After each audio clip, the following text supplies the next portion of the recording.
Getting a Themeforest theme on a WordPress website is very easy to do. Today I'm going to show you how to do it.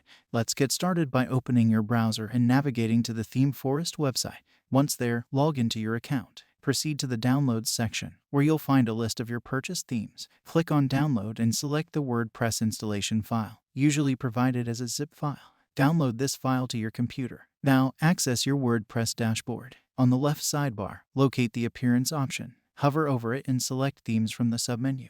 To add your purchase theme, click the Add New button. Then, hit the Upload Theme button. Click on Choose File and select the downloaded theme file from your computer. After selecting the file, click on the Install Now button. Bear in mind that this process might take a moment, as the file needs to be uploaded to WordPress. Once the installation is complete, click on Activate to set your purchase theme from Themeforest as the active theme for your WordPress website. And that's it. You've successfully added and activated a Themeforest theme on your WordPress website. This straightforward process allows you to enhance your WordPress site's appearance and functionality with the theme you've selected from Themeforest.